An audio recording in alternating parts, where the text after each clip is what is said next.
Hi, welcome to my journey. So, of course, once I start working and I get into frame of work mode, um, I'm good.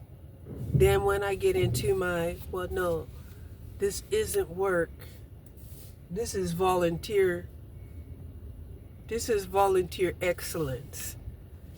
That's the difference that, you know, I like to bring to the atmosphere, because yes, there are people that are there working, and when they see that there are volunteers there that is exhibiting excellent performance, they step up their game, because a lot of them are there complaining, because they're there working. But when they see that there's somebody there volunteering, giving their time, they I don't know, maybe it's motivation. Maybe it's motivation.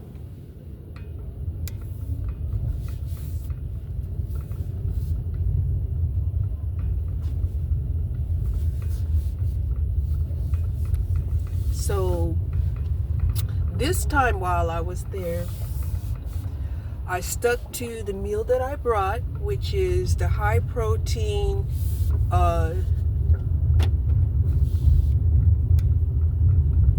chicken and pasta that I brought.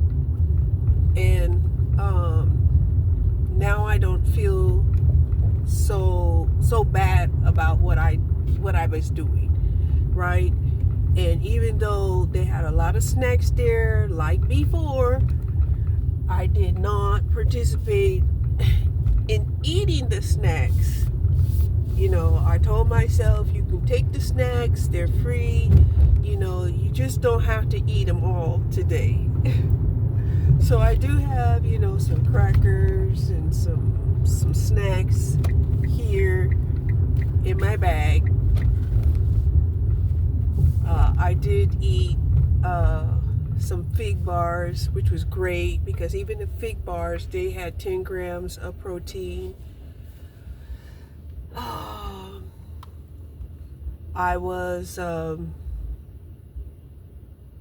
appreciated that I showed up,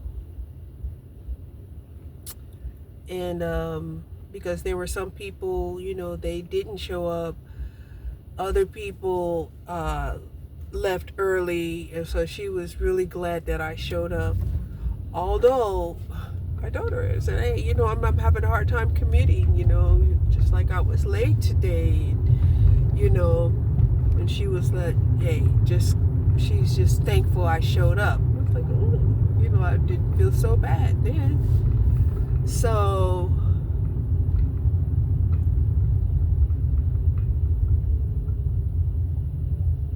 what I had learned was they were charging to get into the Discovery Center, which I didn't know.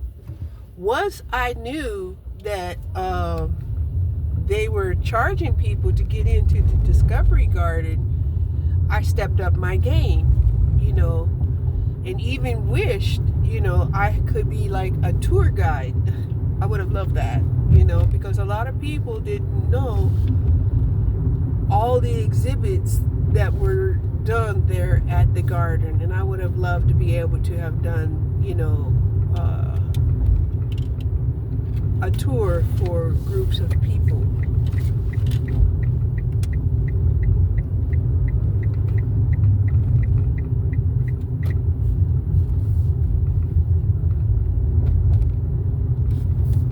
So we're less than 3 days away we're 2 days away from the full moon, and they've beefed up security at nighttime. It looks like I got 2 patrol cars behind me. Several of them are out here, and granted, just their presence alone should, make people not want to break the law. And it is easy to spend a lot of money here, for sure. Oh gosh, they got fireworks going on at nighttime. How nice. I didn't see that before. It's 7:30. It's already, dusk. So, yeah.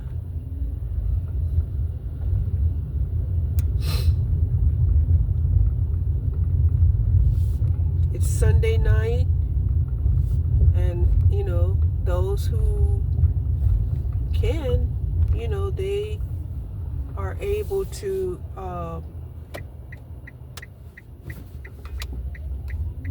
come down here and have a good time. And she had told me that with the extra ticket, because she can kind of tell that I want to come in the afternoon. I told her, I said, coming during the daytime, because it's really slow during the daytime. So I had a talk with this one young man. He's not working, and he had moved back home, and he's paying some rent and bills and doing chores and stuff around the house. And I think he has stern parents who are basically saying, hey, yes, you're an adult, but you're not going to do amoral or immoral and illegal things in my house. And that is a concern, and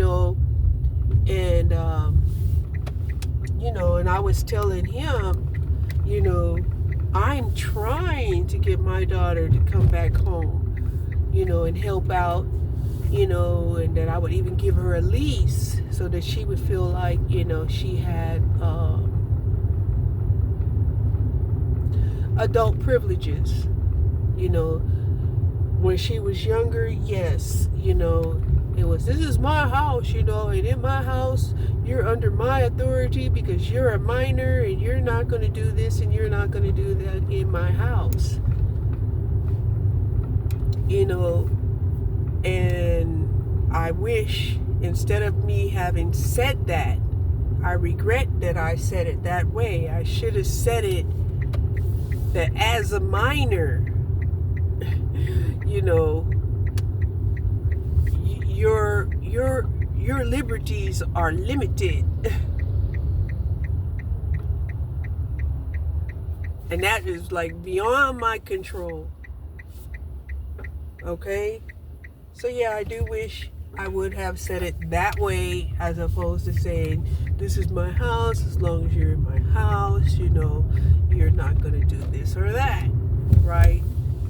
Whereas if you keep things, universal, you're a minor, there are certain things that you can't do as a minor. Typically you're not supposed to be out, past what is a acceptable time for you to be in the house or asleep, because parents are supposed to provide their children, at least 8 hours of sleep so that they can function the next day while in school, stuff like that, But, he told me that, he feels like, his father, is tremendously territorial, even though his father does treat him like an adult. And I was like, okay, you gave me something to think about. Because, ultimately, that's one of the things that I had thought about was, the main reason why children, leave the house when they're older is they want to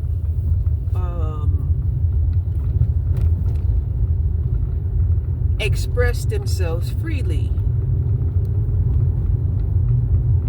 And I told him, I said, there are times, that I go into the mommy card, when it comes to my daughter.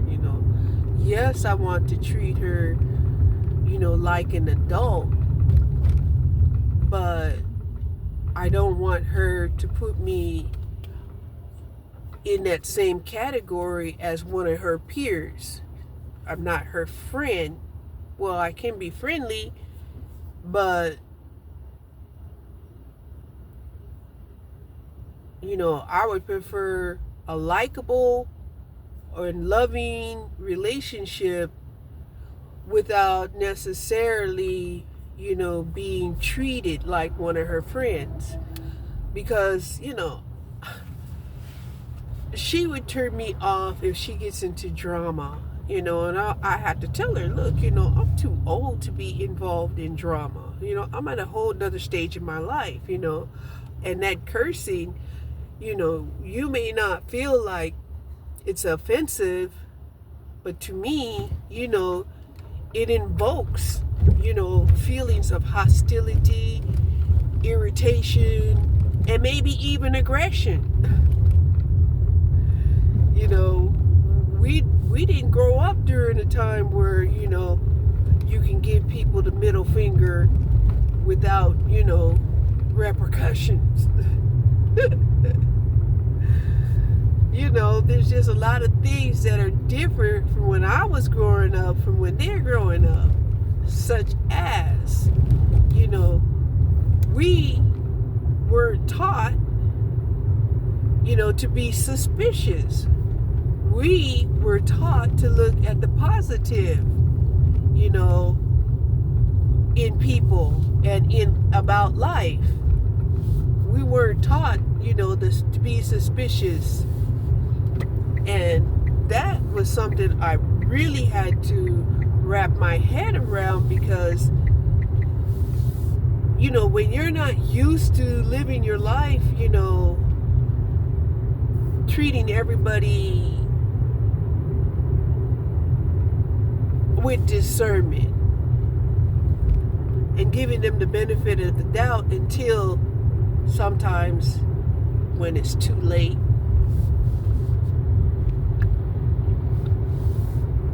And the damage has been done. And then it's hard to come back from that. It really is. It's hard to come back from that. We didn't automatically assume that there was going to be problems.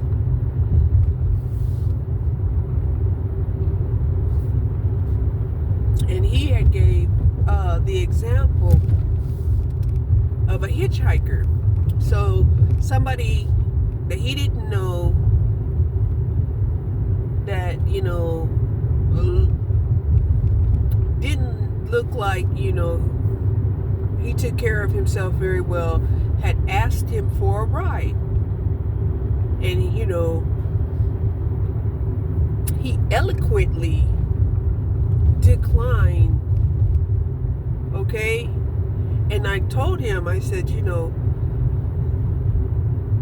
it's a little bit different when it comes to women, though. Right? Because, we have a whole sub-society of men out here that want to believe that all women should be subjective in their presence. And this is something that, a lot of us women don't understand. We don't know. We're like, being subjective and submissive is only allowed, for our family or our spouse. So, yeah, ended up in a deep conversation with Trey. Shout out to you, Trey, if you happen to ever see my video. Because I love it when I can get into, informative, conversations. You know, another lady that worked there, she obviously was a senior, and we were talking about how we don't even answer, calls from people that we don't know or can't recognize the number, and we don't accept friend requests unless we know that this is somebody that we know, because we're not used to this type of discernment, right? We never would think that somebody would make a friend request just so that they could take advantage of us or scam us or hack something. We didn't live in this kind of scandalous world. It's scandalous, so because when I was growing up, there were hitchhikers.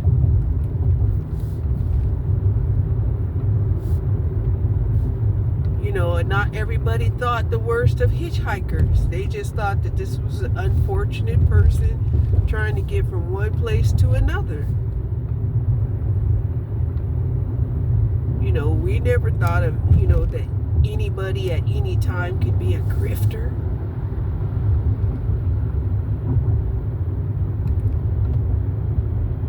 A scammer. A serial killer. And so, and I was telling him, I says, it's a shame. It's a shame because, guys are kind of growing up, weaponized, and this guy, I could tell, that he was balanced in, empathy and logic,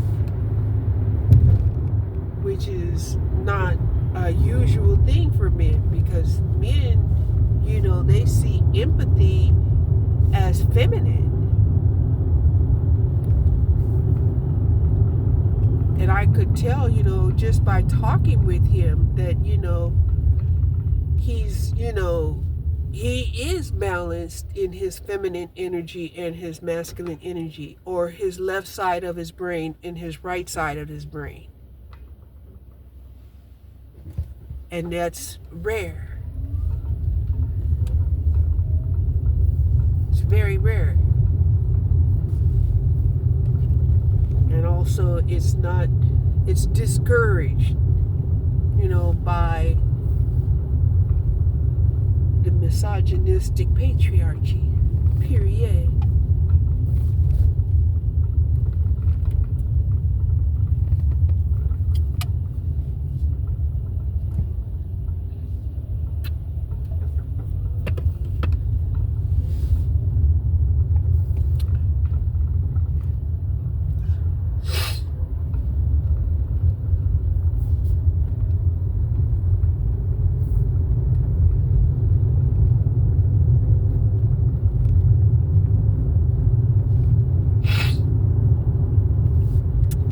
Interesting enough, while I was there, I was like, wow, some people, they're pretty smart. Like this one guy, he said that he did learn one fact before coming, to Discovery Garden, and that's how to tell the difference between some male butterflies. And he told it to me, so, I thought that was like unique.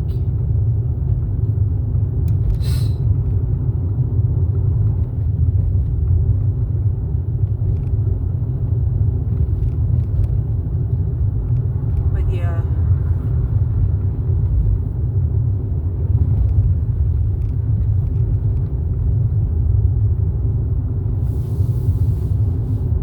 it was a success. And so today I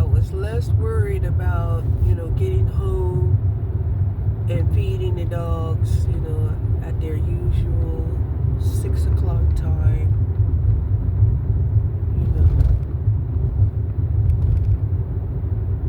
I did feed Gracie before leaving. So, yeah, like I said, I put in a pot of pinto beans through the pressure cooker and let that cook while I was gone. I'm thinking about stopping at the store and picking up some tortillas.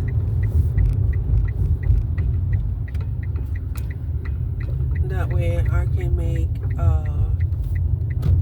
some chicken tortillas for dinner. Because I know I'm going to get hungry. I did eat around 5 o'clock. But, yeah, I am going to get hungry.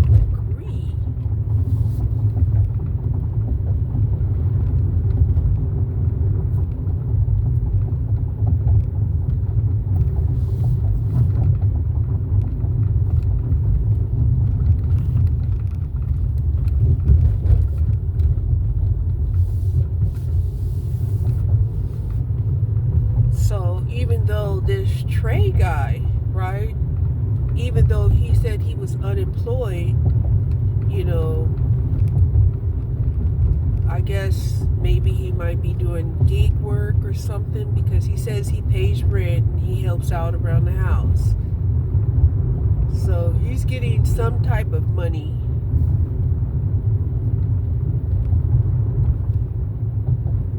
But even I consider myself, unemployed, even though I have the ability to go out and do some gig work.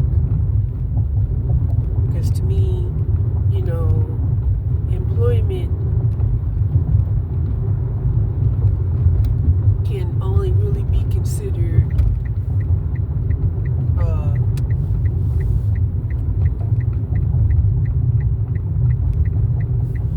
employment if it's regular.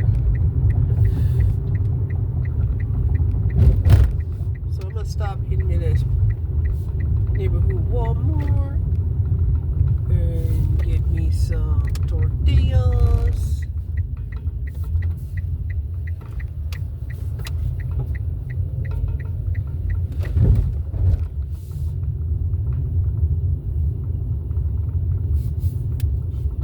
Back to the house and see my doggies and take them for a walk, because they've been such good doggies. Gotta take them for a walk at least once a day.